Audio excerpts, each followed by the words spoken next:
Hello, everybody. Coming to you from the other side of downtown Toronto. I'm Scott. And hello, I'm Andy, coming to you from the United Kingdom again.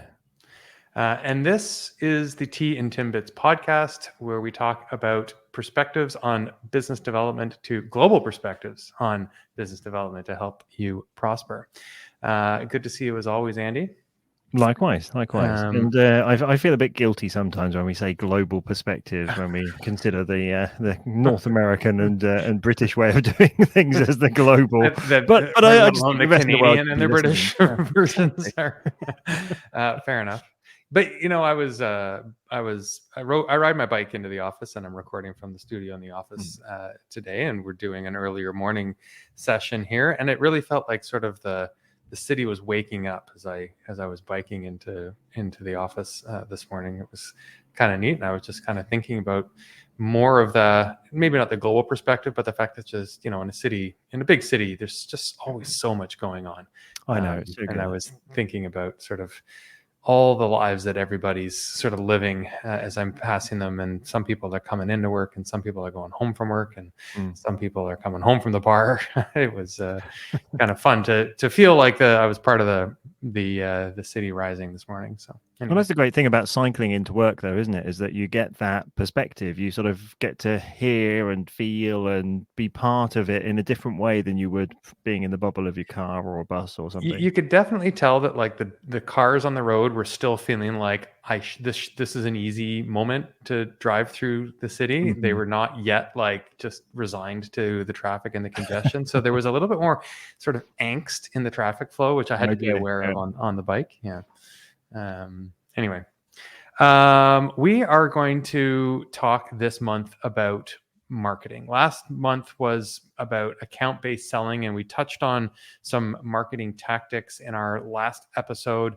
We're going to talk more generically for a few episodes now about marketing, about sales and marketing together. About that sort of crossover, really, isn't it? Yeah, that's right. And so we'll start today with that conversation about the interplay between these two disciplines, and if you are, you know, if your responsibilities lie more on one side than the other, what we think about that anyway, and then we'll get into some more specifics in later episodes. But I'm hoping that you know, just people take away that reflection on how these two disciplines are sometimes even not two different disciplines, and how they need to support each other. So before we do that, yes, I have. Go for it. No, I'm excited about this one. It was one I wrote about a little while ago, and I haven't had an appropriate chance to sell it, to tell it. There you go. If I buy it. Exactly. No, so this was a story that relates to a company that I was working with, and their sales team. They were, you know, various different ages, very different people from different backgrounds, and so on, as is always the case.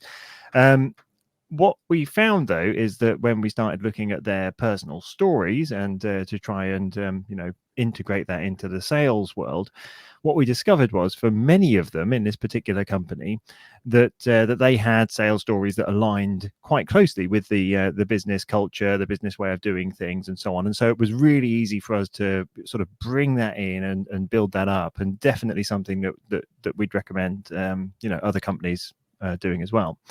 However, there was one person there, and his personal story was like so far removed from anything to do with the company. I mean, he didn't have like it documented or anything, but everything about his life, the way he was doing things, the way he was, you know, living his life outside of work, just did not fit with the company. And we just had to ask him, you know, why are you actually here? And it turned out that he was, you know, genuinely interested in the product and the customers, and he had good relationships with the people and so on. Yeah. But this disconnect was so obvious and so vast that we'd spent a lot of time actually then workshopping with him to get him to sort of almost rebrand himself, but not take away who he was, but to, I suppose, market himself in a way. So did you find a way to like move his story closer to the business? Well, that's it. So we create. Well, what we did is we found a way of telling his story and linking that to the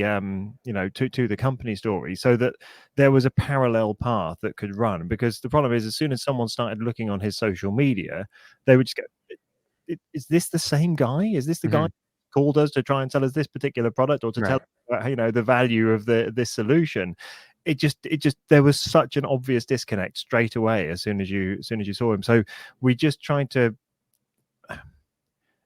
not take, like I say, not take away any elements of it, but to tell that story in a different way, and to represent it in a To give different a way, little bit more and lens, to link those two together and try and find those benefits that, because I enjoy, and I'm going to go completely out of the wild now, but because I enjoy, fly fishing, in the ice at the weekends. You've clearly never been fly fishing. No, Have I you? know. Or ice fishing. I deliberately Come chose on something. over. I I'll take you. deliberately chose We something can do quite both on the ridiculous. same weekend. Yeah, just like this guy.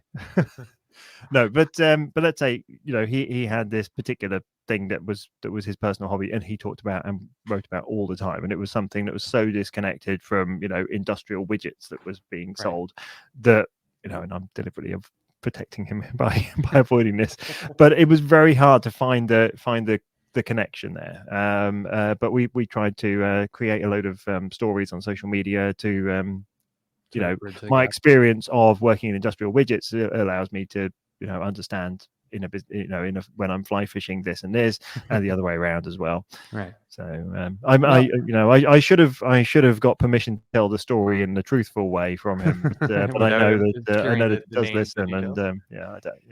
Well, that's right. I mean, it's a common scenario, and I think sometimes people don't want to blend those two narratives. I believe it's more authentic and impactful when you can, find yourself in everything that you do. But I appreciate the fact that that's not everybody's comfort zone. One of the pieces of advice that I share, that we share in those moments, is it's okay to have two personas out there in the world. And there's a ton of social social sites, social media networks.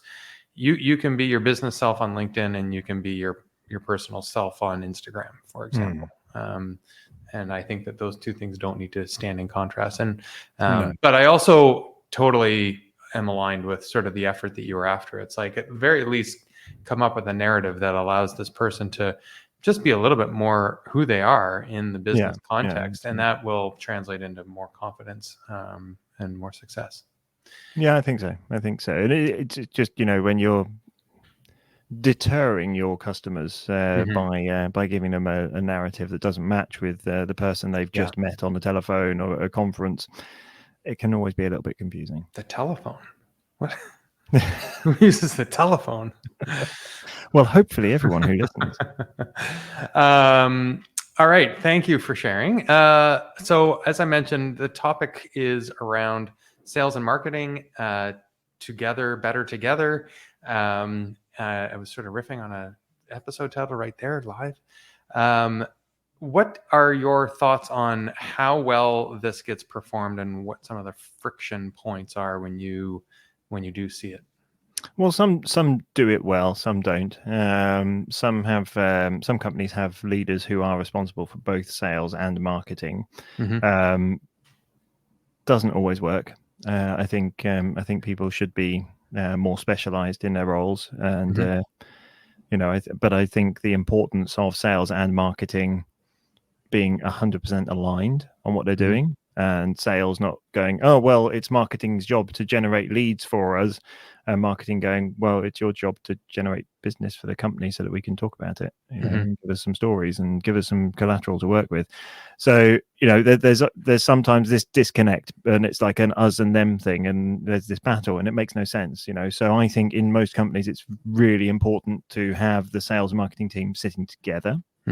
And that they are seen as one team with one goal, and that they work out a way together to go and do that, and that they have a business that is driven by campaigns. Right.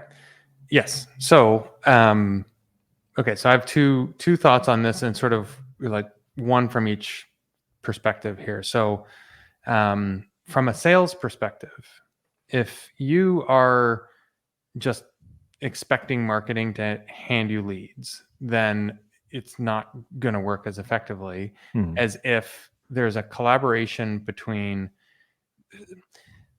sales has the capacity to direct marketing efforts. So I'm seeing success in this area, or at least at the sort of sales leader to marketing leader perspective, alignment on the focus, the target, who are we going to try and talk to? Where are we finding success? How can we amplify that? What are we hearing when we're having those conversations? What does the sales team, where are they finding momentum? Where are they energized already to go and find success? What I find quite often is that marketing comes up with those ideas in isolation. Oh, wouldn't it be great? Maybe there's a market over here. Maybe we could build a campaign, talk to this group in this way. We'll put together some material. We'll publish a white paper. We'll do an event. But meanwhile, the sales team has got a lead list or they're working an account-based selling approach, and it's completely incongruous with what this new idea. So sales has a responsibility to tell marketing, we need more collateral to support us in this direction. Marketing needs to say, well, that's lovely that you're doing that, but it's actually not where we're seeing potential for long-term growth at the company, or what our research tells us about the alignment of our value proposition with the prospective target. So we don't want you to flip overnight, but we want you to start building a pipeline in this direction as well. And here's how we're going to support you.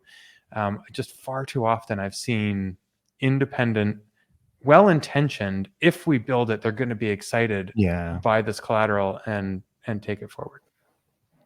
Yeah, no, that's a good observation. I think this is why it's so important that sales and marketing are aligned, because if marketing are developing campaigns and collateral for their dream customers, but the sales team are working on customers that are not the same, then it's not going to help. Neither party is going to be happy with that, and it has to be a teamwork. It has to be a joint effort.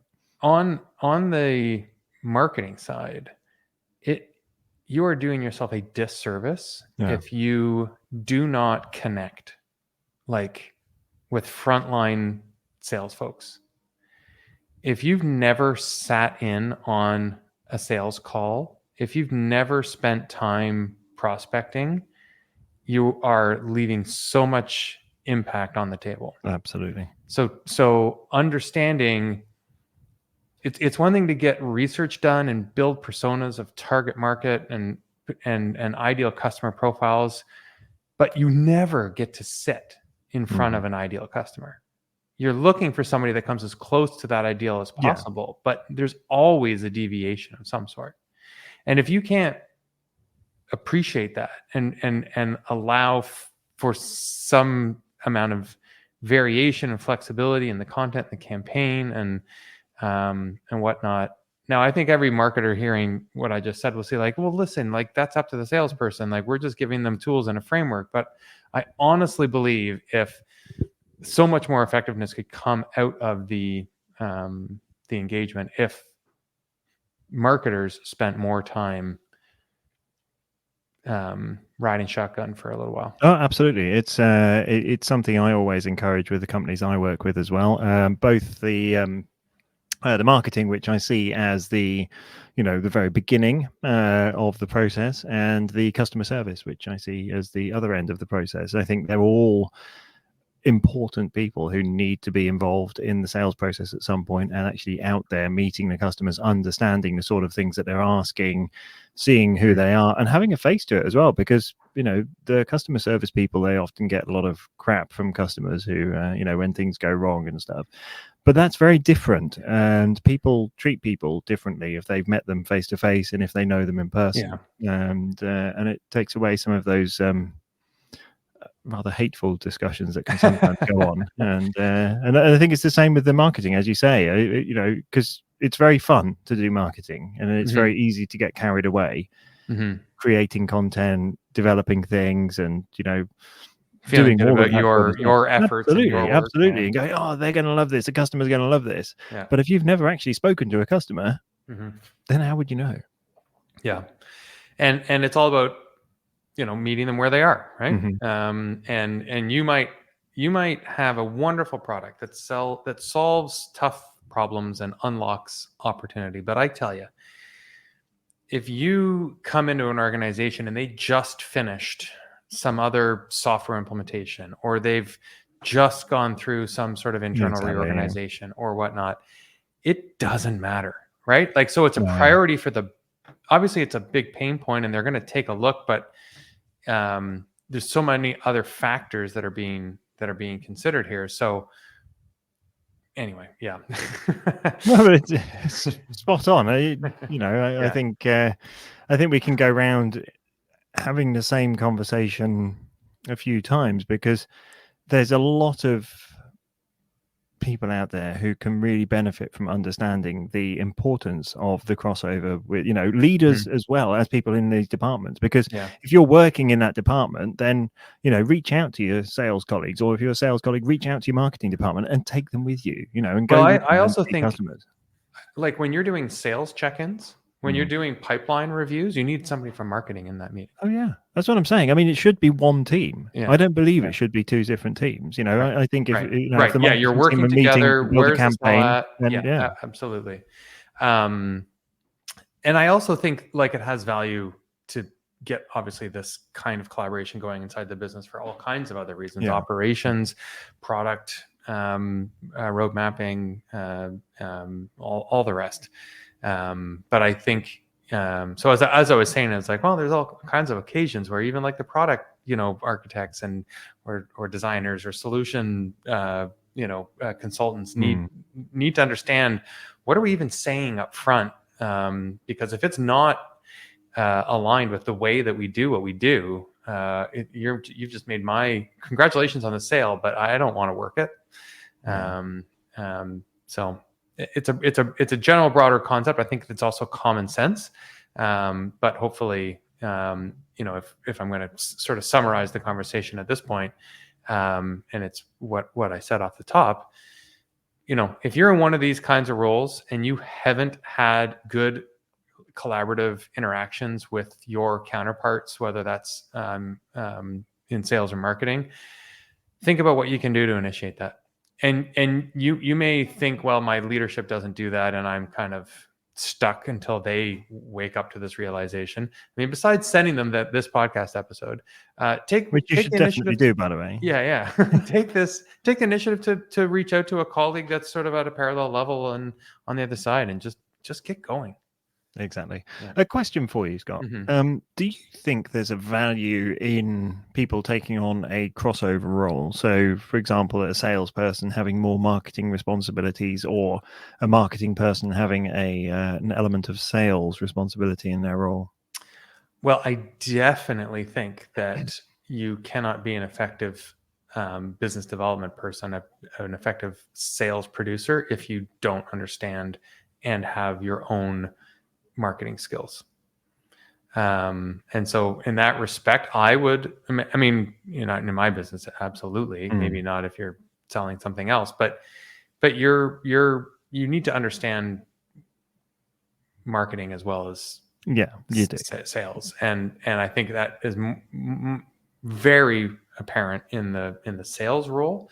And I think that if you're in a larger organization where you still need a marketing department to take on the responsibility for producing the content and the campaigns, organizing them and executing them. And could those people be more effective by having a closer, better appreciation for sales? Absolutely.